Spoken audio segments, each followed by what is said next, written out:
Saudaraku, setelah kita memahami bahwa Allah tidak membutuhkan sujud kita, sekarang kita perlu jujur pada diri sendiri. Siapakah sebenarnya yang membutuhkan? Allah berfirman, "Wahai manusia, kamulah yang membutuhkan Allah, dan Allah Maha Kaya lagi Maha Terpuji." Ayat ini membalik cara pandang kita. Bukan Allah yang menunggu kita, justru kitalah yang setiap detik bergantung kepadanya. Kita butuh napas yang masih diberi, kita butuh jantung yang terus berdetak, kita butuh hati yang tetap hidup. Tanpa pertolongan Allah kita tidak punya apa-apa. Maka sujud bukan kewajiban yang memberatkan, tapi pengakuan jujur dari seorang hamba, "Ya Allah, aku lemah. Ya Allah, aku tidak sanggup tanpamu." Orang yang jarang sujud sering merasa kuat sendiri. Merasa semua karena usaha, merasa semua karena kepintaran. Padahal 1 detik saja Allah lepaskan pertolongannya. Segala yang kita banggakan bisa runtuh. Allah Maha Kaya, tidak butuh doa kita, tidak butuh ibadah kita. Namun karena kasih sayangnya Allah membuka pintu sujud agar manusia tidak hancur oleh perasaan merasa mampu. Dan dari sinilah kita belajar, sujud bukan tanda kelemahan, tapi tanda seseorang mulai mengenal Tuhannya. Saudaraku, jika Allah tidak butuh sujud, lalu mengapa bentuk ibadah paling utama justru sujud? Perhatikan gerakannya. Bagian paling mulia dari tubuh, kepala, diletakkan di tempat paling rendah, tanah. Itu bukan sekadar gerakan sholat, itu adalah pendidikan jiwa. Allah sedang mengajarkan satu pelajaran besar. Turunkan egomu. Hancurkan kesombonganmu. Ingat asalmu. Tanpa sujud, manusia mudah lupa diri. Ketika harta bertambah, ego ikut naik. Ketika jabatan naik, kepala ikut terangkat. Ketika dipuji, hati merasa paling benar. Sujud memaksa manusia kembali ke posisi sebenarnya. Bukan sebagai penguasa, bukan sebagai orang hebat, tapi sebagai hamba yang lemah. Iblis jatuh bukan karena kurang ibadah, tapi karena menolak sujud. Karena merasa lebih tinggi. Karena ego tidak mau tunduk. Maka setiap kali kita sujud, Allah sedang menyelamatkan kita dari penyakit yang menjatuhkan iblis. Sujud bukan untuk Allah, Allah tetap maha tinggi tanpa kita. Sujud adalah cara Allah agar manusia tidak hancur oleh egonya sendiri. Dan di titik inilah hati mulai belajar merendah sebelum hidup merendahkannya dengan cara yang menyakitkan. Saudaraku, banyak orang rajin ibadah tapi hatinya tetap gelisah. Mulutnya berzikir, namun pikirannya tidak pernah tenang. Bukan karena ibadahnya salah, tetapi karena sujudnya belum menjadi tempat bersandar. Sujud bukan sekadar dahi menyentuh sajadah. Sujud adalah saat paling jujur antara hamba dan Tuhannya. Saat tidak ada topeng, tidak ada pencitraan, tidak ada kebanggaan. Di dalam sujud kita diizinkan untuk lelah, diizinkan untuk mengaku rapuh, diizinkan untuk menangis tanpa malu.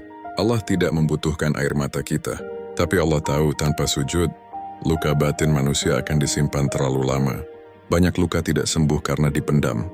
Banyak beban tidak ringan karena tidak diserahkan. Sujud adalah undangan Allah untuk berkata, "Serahkan semuanya kepadaku." Ketika sujud dilakukan dengan sadar, beban yang berat terasa lebih ringan. Hati yang sempit mulai lapang. Jiwa yang retak perlahan dipulihkan. Allah tidak butuh sujud kita. Namun Allah Maha mengetahui bahwa tanpa sujud, manusia akan kelelahan oleh hidupnya sendiri. Saudaraku, seringkali kita merasa, kalau tidak salat, Allah akan marah. Kalau lupa sujud, Allah akan tersinggung. Padahal Allah Maha Suci dari semua itu. Allah tidak haus pujian, tidak membutuhkan sanjungan makhluk. Jika seluruh manusia memujinya, tidak menambah kemuliaan Allah. Jika seluruh manusia diam dan lupa, tidak mengurangi keagungannya. Lalu mengapa Allah memerintahkan kita untuk memujinya dalam salat, untuk mengagungkannya dalam sujud? Karena pujian itu sebenarnya sedang membenahi hati kita sendiri.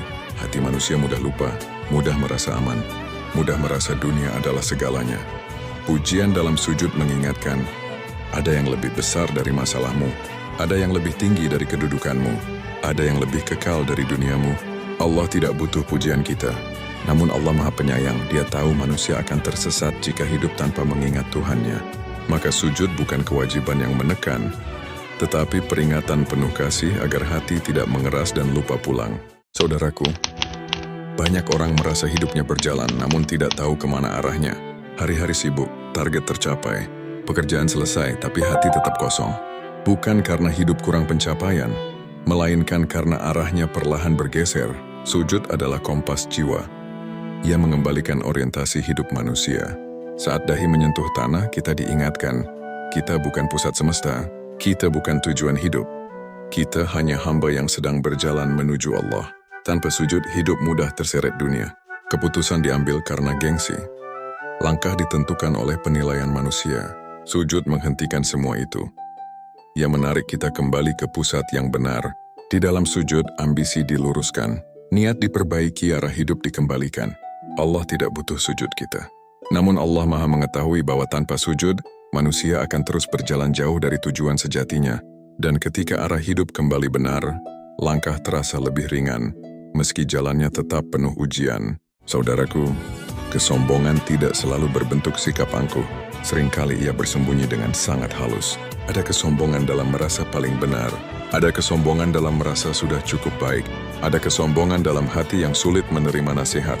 Dan yang paling berbahaya, kesombongan yang merasa tidak sombong. Sujud yang dilakukan dengan kesadaran perlahan menghancurkan semua itu. Karena di dalam sujud kita mengakui tanpa kata, "Ya Allah, aku bukan siapa-siapa. Jika bukan karenamu, aku tidak mampu apapun." Orang yang benar-benar sering sujud tidak sibuk merasa lebih suci, tidak sibuk membandingkan diri. Justru semakin takut jika amalnya ditolak. Sujud mengajarkan kerendahan hati yang sejati, bukan rendah di hadapan manusia, tetapi tunduk sepenuhnya di hadapan Allah. Allah tidak butuh sujud kita. Namun Allah Maha mengetahui bahwa kesombongan sekecil apapun akan menjatuhkan manusia tanpa disadari. Maka sebelum hidup merendahkan kita dengan cara yang menyakitkan, Allah mendidik kita dengan sujud yang penuh kasih. Saudaraku, kini kita sampai pada satu kesimpulan besar. Allah tidak pernah membutuhkan sujud kita, tidak membutuhkan salat kita, tidak membutuhkan ibadah kita. Jika seluruh manusia taat, Allah tetap Maha Agung. Jika seluruh manusia ingkar, Allah tetap Maha Mulia. Namun karena kasih sayangnya, Allah tidak membiarkan manusia hidup tanpa arah. Maka dia membuka pintu sujud sebagai tempat pulang bagi jiwa yang lelah. Sujud bukan beban, bukan hukuman, bukan tekanan. Sujud adalah undangan cinta dari Allah. Datanglah saat kau lemah. Datanglah saat kau bingung. Datanglah saat kau tak tahu harus bersandar kemana. Di dalam sujud, ego dilepaskan, beban diserahkan, hati dipulihkan. Jika hari ini hidup terasa berat, mungkin bukan karena ujian terlalu besar, tetapi karena kita terlalu jarang berlama-lama dalam sujud. Mari kita ubah cara pandang. Bukan lagi aku harus sujud, tetapi aku butuh sujud. Karena Allah tidak pernah membutuhkan kita, tetapi kitalah yang selalu membutuhkan Allah. Assalamualaikum warahmatullahi wabarakatuh. Pernahkah kamu merasa seolah-olah Allah membutuhkan sujud kita? Seolah-olah jika kita terlambat salat Allah akan rugi? Dengarkan baik-baik, Allah tidak pernah butuh sujudmu. Jika seluruh manusia dari Nabi Adam hingga manusia terakhir sujud siang dan malam tanpa henti, kemuliaan Allah tidak akan bertambah sedikit pun. Dan jika seluruh manusia membangkang, keagungan Allah juga tidak akan berkurang sedikit pun. Allah Maha sempurna tanpa kita, Maha kaya dan Maha berdiri sendiri. Lalu mengapa kita diperintahkan untuk sujud? Karena yang membutuhkan sujud itu bukan Allah, tetapi kita. Kita yang lemah, kita yang mudah sombong saat diberi nikmat, kita yang lupa diri ketika merasa mampu. Sujud bukan sekadar gerakan, ia adalah pendidikan jiwa. Kepala, bagian paling mulia dari tubuh, diletakkan di tempat paling rendah. Bukan untuk merendahkan Allah, tetapi untuk mematahkan ego manusia. Tanpa sujud, hati akan mengeras. Kesombongan tumbuh tanpa disadari. Manusia merasa hebat oleh dunianya sendiri. Sujud adalah tempat jiwa yang lelah beristirahat. Tempat hamba boleh jujur mengaku rapuh. Tempat air mata menjadi doa paling tulus. Allah tidak membutuhkan air mata kita. Namun Allah Maha mengetahui bahwa tanpa sujud luka batin akan disimpan terlalu lama. Sujud juga mengembalikan arah hidup, mengingatkan bahwa kita bukan pusat segalanya, bahwa hidup ini bukan tentang dunia semata. Di dalam sujud, ambisi diluruskan, niat diperbaiki, hati dipulangkan. Jika hari ini hidup terasa berat, mungkin bukan karena ujian terlalu besar, tetapi karena kita terlalu jarang berlama-lama dalam sujud. Ingat ini baik-baik, Allah tidak pernah membutuhkan kita, tetapi kitalah yang selalu membutuhkan Allah.